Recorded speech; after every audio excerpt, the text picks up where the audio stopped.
ผู้ปฏิบัติธรรมดำรงตนด้วยสติดำรงตนด้วยสมาธิการปฏิบัติธรรมง่ายสะดวก ผู้ปฏิบัติธรรมมีสติมีสมาธิ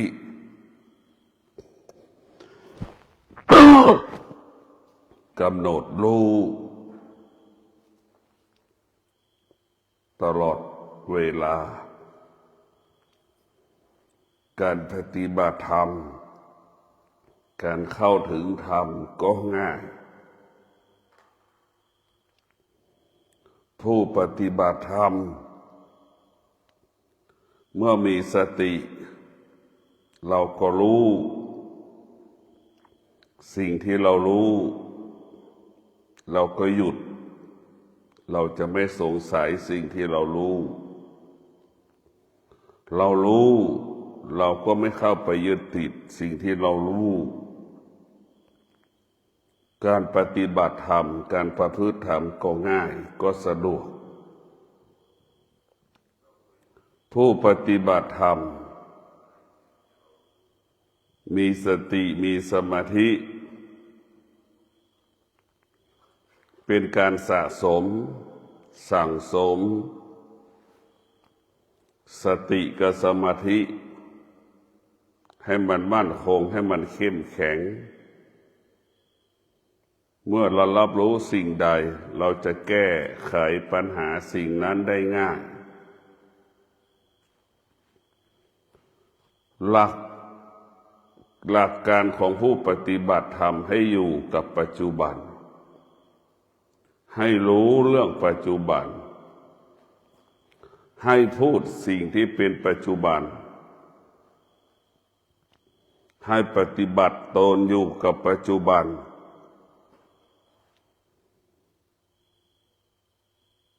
ผู้ปฏิบัติธรรมมีสติรู้อยู่กับลมหายใจมีสติรู้อยู่กับอริยบททั้งสี่เรียกว่าจิตก็ดีสมาธิก็ดีมันก็มั่นคงตลอดเวลาผู้ที่ปฏิบัติธรรมจำเป็นต้องมีสติสมาธิสัจจะวิริยะขันติการปฏิบัติธรรมการประพฤติธรรมบรรลุเป้าหมายการปฏิบัติธรรม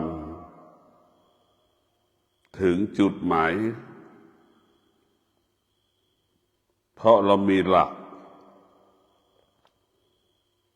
ในการปฏิบัติเช่นสัจจะบารมีวันนี้เราจะเป็นบ้ายจะไม่พูดคุยกับใคร3 วัน 3 คืนเราก็มีสติบำเพ็ญเพียรสัจจะไม่พูดคุยกับบุคคลใดบุคคลหนึ่งจนกว่าจะครบ3 วัน 3 คืน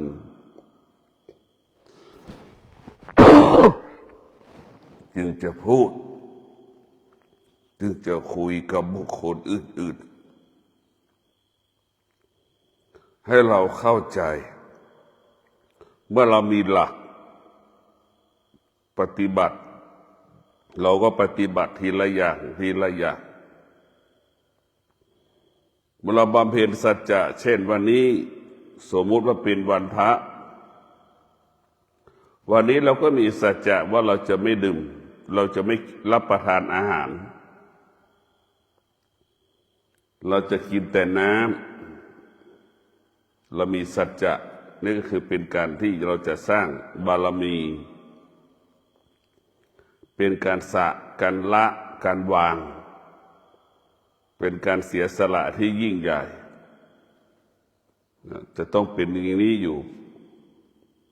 สมัยโบราณพระเพื่อนที่เคยรู้จักก็จะทำแบบนี้วันนี้สมมติเป็นวันพระเขาก็จะงดการรับประทานอาหาร1 วันนี้จะไม่รับประทานอาหารวันพระดื่มแต่น้ำดื่มแต่น้ำเท่านั้นนี่แหละคือการบำเพ็ญสัจจะแล้วก็ระหว่างที่เราจะระหว่างทั้งวันก็จะปฏิบัติธรรมนั่งสมาธิเดินจงกรมนั่งสมาธิเดินจงกรมนั่งสมาธิเดินจงกรมนี่เราบำเพ็ญสัจจะนั่งสมาธิได้5 ชั่วโมง1 วันเดินจงกรมได้5 ชั่วโมง1 วันคือบำเพ็ญสัจจะถ้าเราไม่มีหลักอย่างนี้เราก็จิตเราก็ลอยล่องไปเหมือนนกบินกลางอากาศบินไปจับต้นไม้กิ่งนั้นก็ไปกิ่งนั้นต่ออีกไปจากต้นนั้นต่ออีกนั่นคือเราไม่มีสัจจะไม่มีหลักถ้าเรามีหลักแบบนี้เราก็จะได้บำเพ็ญตนครูพ่อแม่ครูบาอาจารย์โบราณก็จะเป็นเช่นนี้ทุกอย่างเราต้องปฏิรูปเราต้องให้ใครมาสั่งสอนโดยผู้ปฏิบัติเราต้องปฏิบัติเราจะมีสติอยู่กับกายเรามีสติอยู่ที่ใจรู้การปฏิบัติธรรมก็คือให้มันรู้คือรู้เรื่องอะไรรู้มันเป็นสิ่งที่มันเป็นอนิจจังที่มันเป็นทุกขังที่มันเป็นอนัตตาเมื่อเรารู้แล้วเราก็ไม่ต้องไปรู้มันรู้เพื่อไม่ให้มันรู้สิ่งที่เรารู้ก็คือรู้ลมหายใจเข้าหายใจออก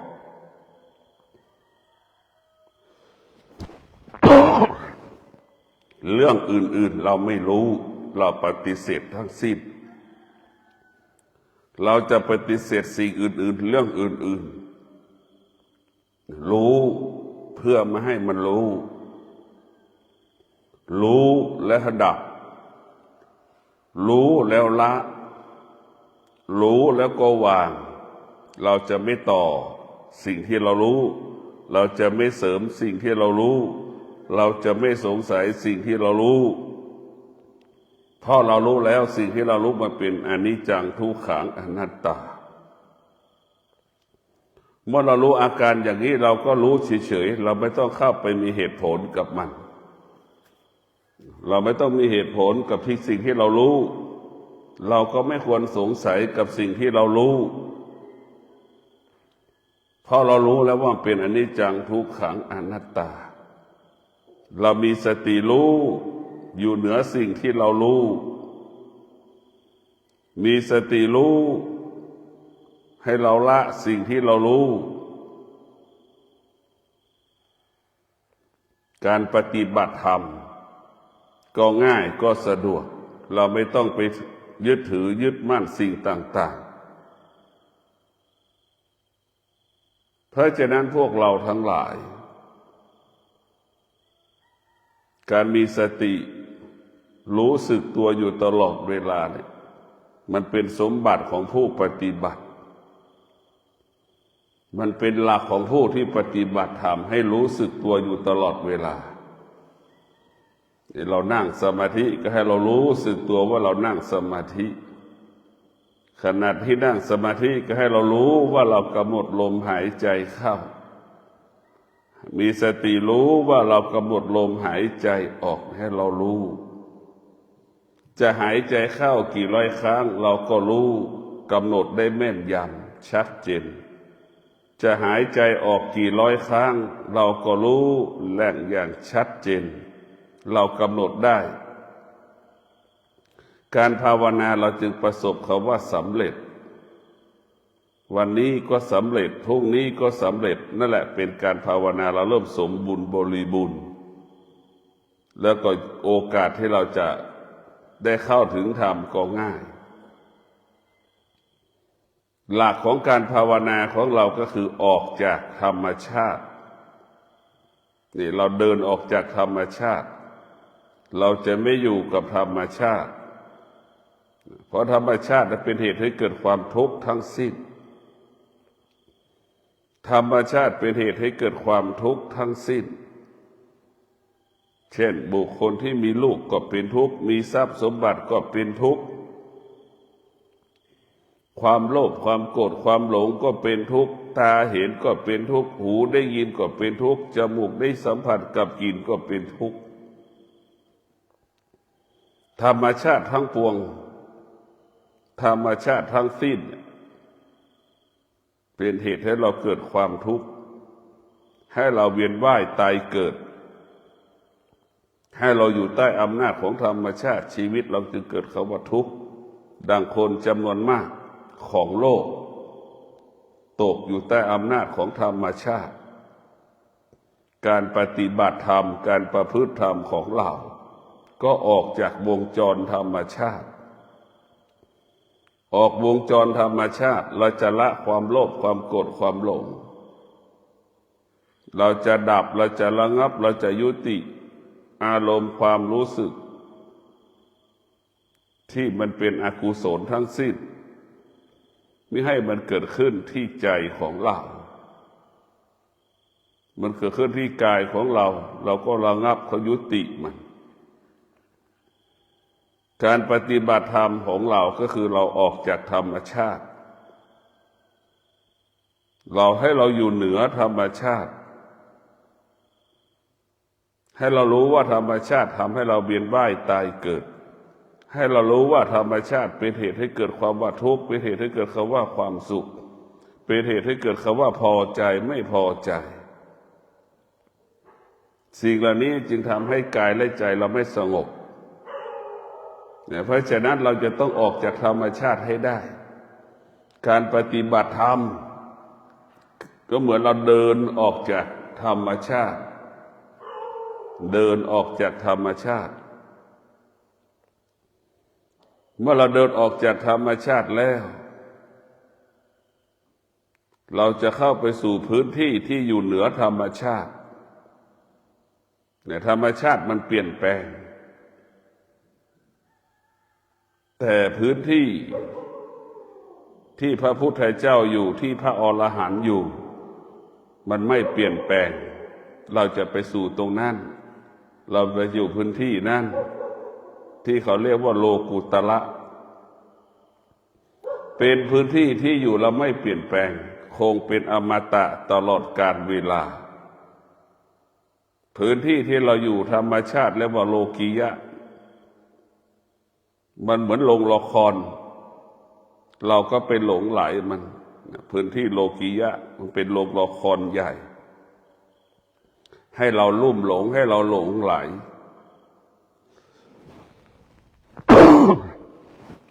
รุ่นต่อรุ่น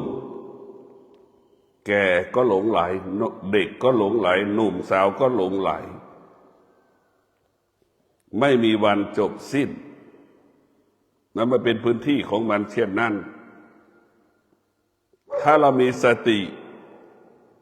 ถ้าเรามีสัจจะวิริยะขันติเราก็สามารถจะออกจากพื้นที่ของธรรมชาติออกจากธรรมชาติได้หรือเราอยู่เหนือธรรมชาติได้เช่นเกิดแก่เจ็บตายปรากฏกับเราก็อยู่เหนือกับธรรมชาติเราไม่ออกอาการไม่สำแดงอาการว่าตายแก่เจ็บป่วยไม่มีค่าสำหรับผู้ที่ปฏิบัติธรรมเพราะเรารู้ว่าเป็นเช่นนี้เป็นแบบนี้ของมันแต่ผู้ปฏิบัติธรรมแก่เจ็บตายไม่มีค่าไม่มีความหมายนี่แหละเราอยู่เหนือธรรมชาตินี่แหละเราเข้าถึงธรรมชาติเราก็อยู่เหนือธรรมชาติเราเข้าใจมันเมื่อเราเข้าใจมัน เมื่อธรรมชาติมันปรากฏการเปลี่ยนแปลงเราก็อยู่เหนือมันเมื่อธรรมชาติอยู่ปรากฏการเปลี่ยนแปลงเราก็อยู่กับมันได้อย่างปกติ เช่นความแก่ความเจ็บความตายปรากฏหรือการพลาดพลาดปรากฏเราเข้าใจนะเราอยู่กับมันได้อย่างเป็นปกติ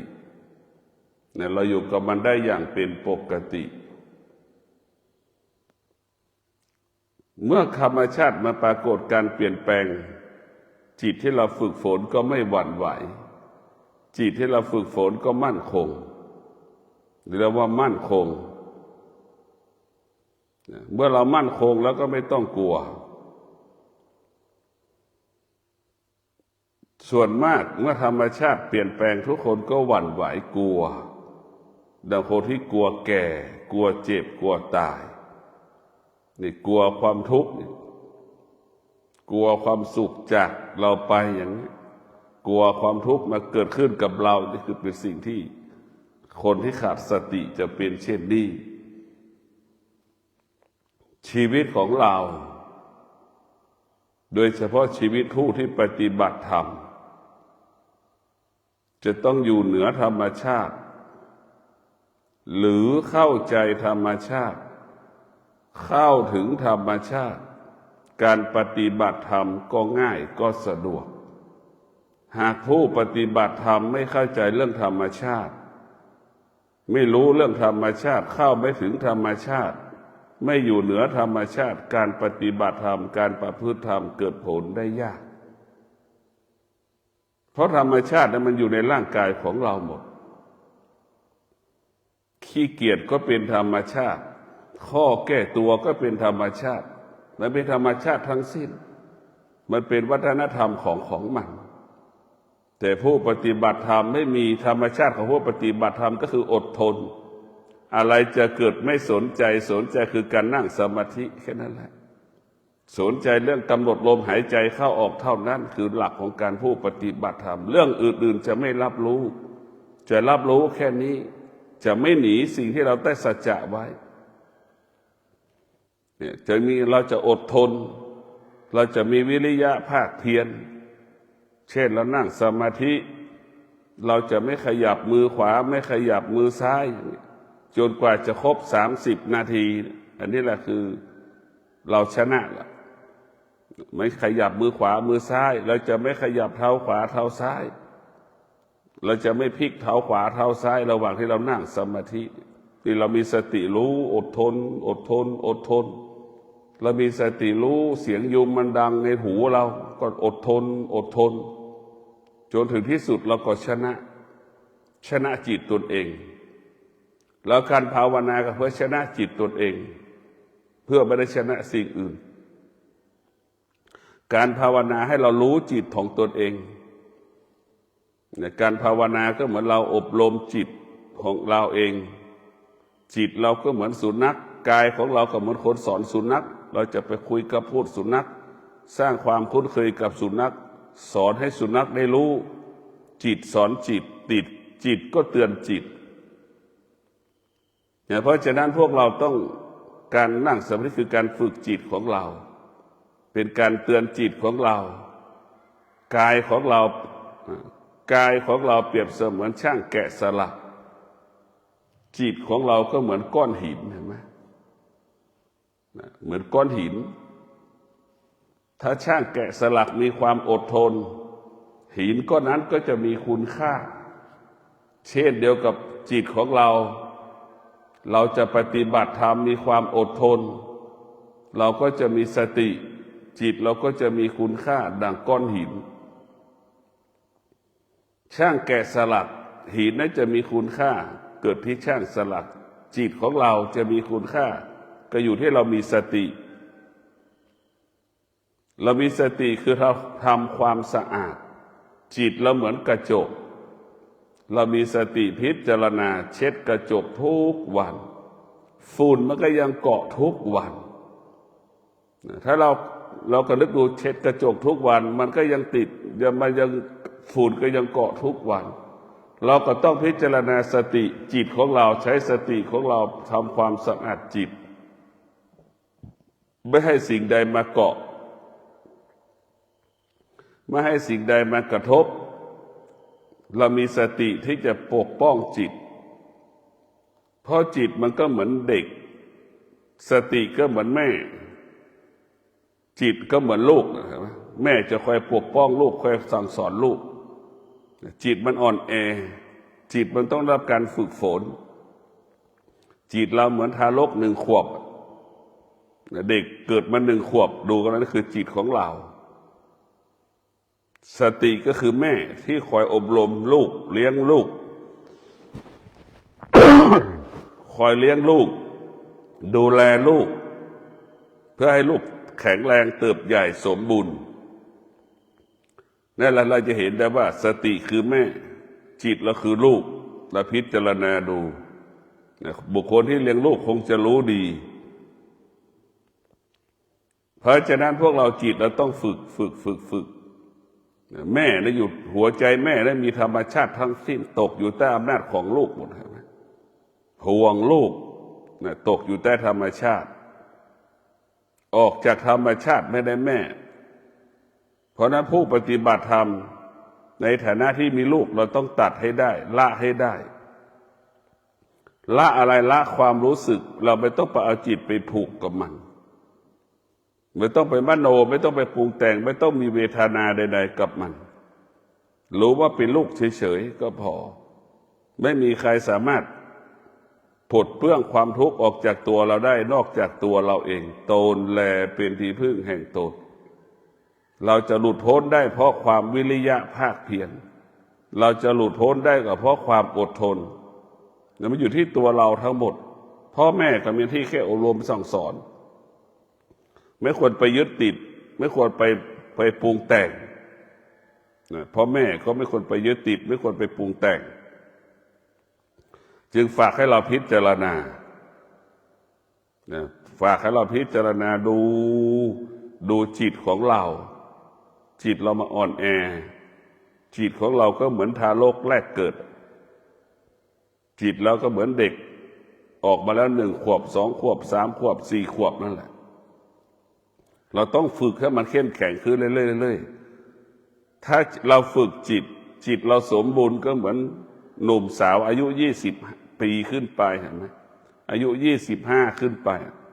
มันรู้หมดทุกอย่าง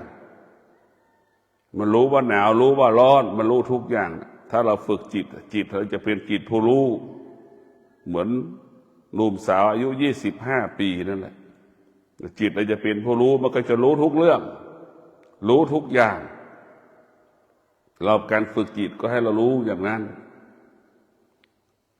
การฝึกจิตให้เรารู้และให้เราละทั้งสิ้นเราจะไม่สะสมสิ่งที่เรารู้กายเราก็ไม่สะสมเสื้อผ้าจิตเราก็ไม่สะสมความรู้สึก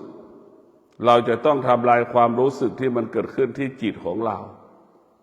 ความรู้สึกเกิดขึ้นที่ตาเห็นรูปเนี่ยมันก็เกิดปฏิกิริยาคิดเองเองหูได้ยินเสียงก็คิดเองเองปรุงแต่งเองจมูกสัมผัสกับกลิ่นก็คิดเองเองปรุงแต่งลิ้นมาสัมผัสกับรสชาติอาหารมันก็ปรุงแต่งคิดเองเอง มันคิดเองเองทั้งสิ้นเพราะฉะนั้นพวกเราต้องมีสติหยุดการปรุงแต่งเราจะไม่มีการปรุงแต่งใดๆทั้งสิ้นสักแต่รู้สักแต่เห็นสักแต่ได้ยินรู้เฉยๆไม่มีเหตุผลกับสิ่งที่เรารู้เราจะไม่เข้าไปยึดติดในสิ่งที่เรารู้จิตมันก็สบายจิตมันก็เป็นอิสระถ้าเราเข้าไปยึดติดในความรู้ในตัวรู้เมื่อไหร่ก็เหมือนเราไปยกของหนักเหมือนท่อนไม้มีอะไรอยู่ใต้ต้นไม้เราไปยึดติดอยากรู้ไปยกมันหนักใช่ไหมมันหนักมันจะทำให้เราเป็นทุกข์เพราะฉะนั้นรู้เฉยๆรู้เท่านั้นสิ่งที่เรารู้ก็คือสิ่งที่เราไม่ควรรู้ให้เราเข้าใจเช่นนี้สิ่งที่เรารู้ก็คือสิ่งที่เราไม่ควรจะรู้สิ่งที่เราควรรู้ก็คือรู้ลมหายใจเข้าลมหายใจออกนี่คือสิ่งที่เราควรรู้ เรามีสติรู้กับลมหายใจเข้าออกนั่นแหละคือหน้าที่ของจิตเรื่องอื่นๆเราไม่ควรจะรับรู้นะถ้าผู้ปฏิบัติธรรมสามารถกำหนดนี้ได้ตลอดเวลาการนั่งสมาธิการเดินจงกรมมันก็ง่ายการปฏิบัติธรรมก็ง่ายการปฏิบัติธรรมก็ธรรมะก็เกิดขึ้นได้ง่ายธรรมะก็คือสติเรากำหนดเท้าขวาย่างได้ทุกครั้งนั่นแหละเท้าซ้ายย่างได้ทุกครั้งเรากำหนดนั่นแหละคือเป็นสิ่งที่ดีเป็นสิ่งที่ประเสริฐเป็นสิ่งล้ำค่า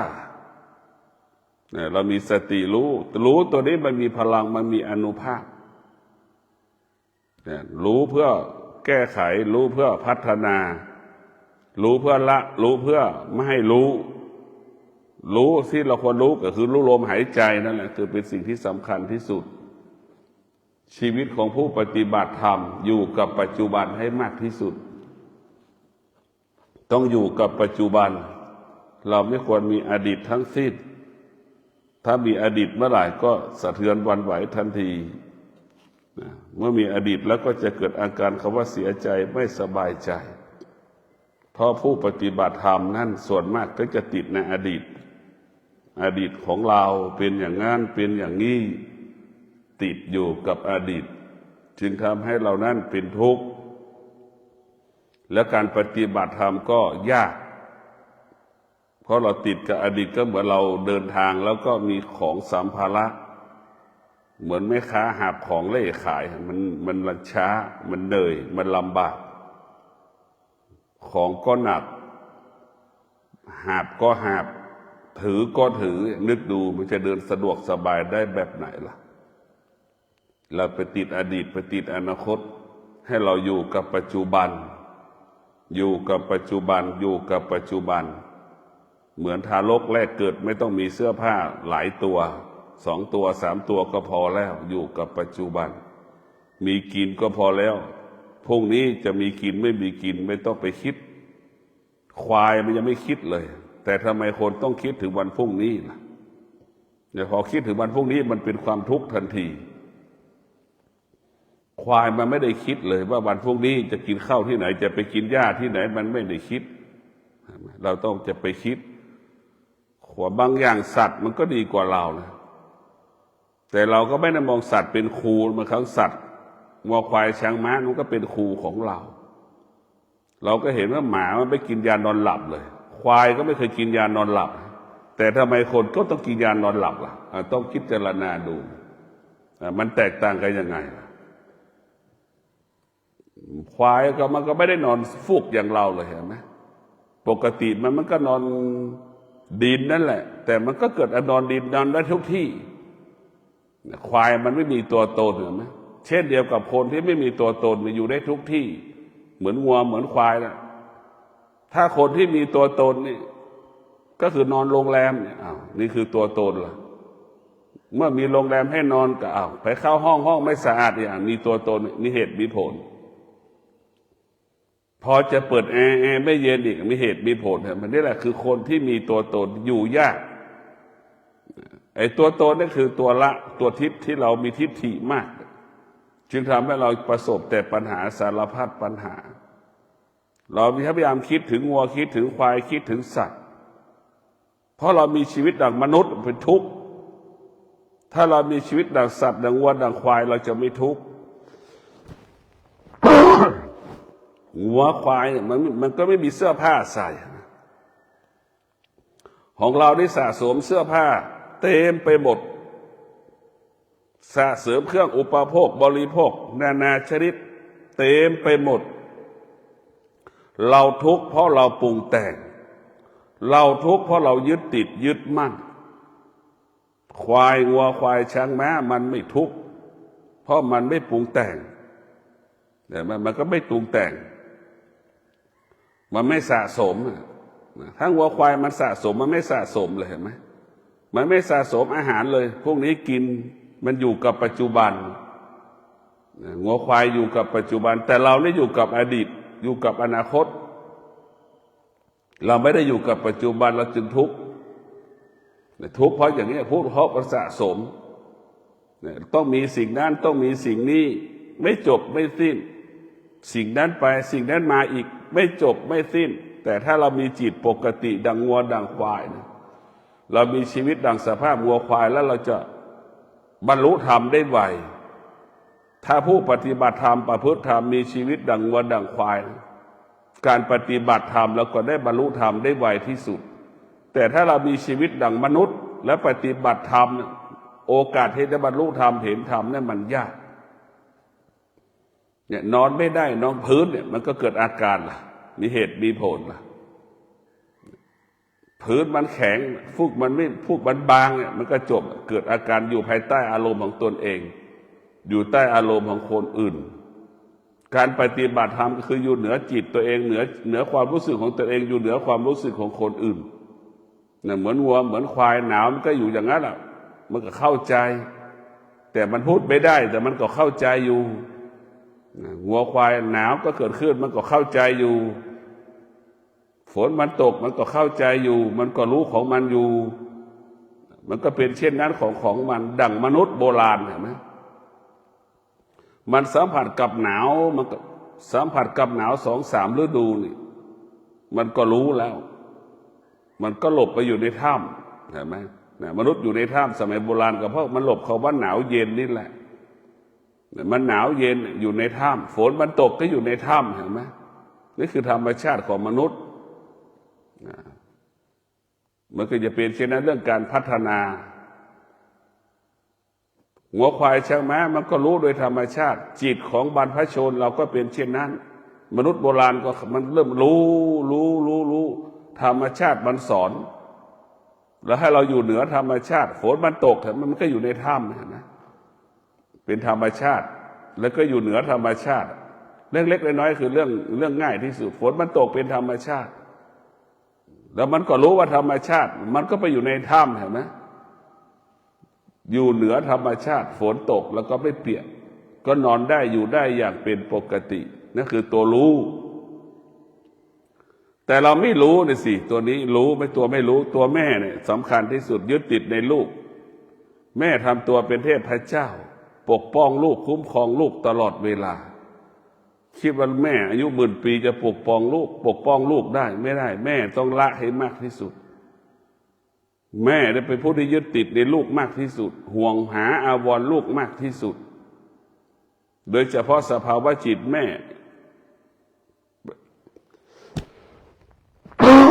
สนใจลูกเหมือนดั่งแม่ไก่กับลูกไก่แม่เป็นเช่นนั้นเหมือนแม่ไก่กับลูกไก่ให้ความสำคัญลูกตัวเองตลอดเวลาหวงตลอดเวลากลับไปดูพ่อห่วงลูกแค่บางเวลาสภาพจิตของพ่อก็เหมือนแม่หมาเลี้ยงลูกหมาเห็นไหมมันต่างกันนะจิตตัวนี้ก็ต่างกันแม่กับพ่อก็ยังแตกต่างกันเลยแม่ก็เหมือนแม่ไก่พ่อห่วงลูกก็เหมือนหมาห่วงลูกแป๊บเดียวหมาหาแม่มันไปหากินทั้งวัน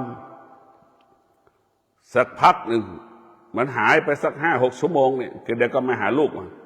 มันนอนให้ลูกมันดูดนมเห็นไหมสักชั่วโมงมันก็ไปต่ออีกเห็นไหมเป็นอย่างนี้แหละมันต่างกันกับแม่ไก่กับหมาเลี้ยงลูกกับแม่ไก่เลี้ยงลูกต่างกันถ้าเรามีสติดังแม่ไก่นะจะดีถ้าเรามีสติรู้อย่างแม่ไก่การปฏิบัติธรรมประพฤติธรรมเราประสบความสำเร็จแต่ส่วนมากเราจะมีสติรู้บ้างไม่รู้บ้างอย่างแม่หมาเลี้ยงลูกหมาใช่ไหมปล่อยให้ลูกหมาอยู่ข้างหลังใครลูกหมาจะตายลูกมันจะถูกลูก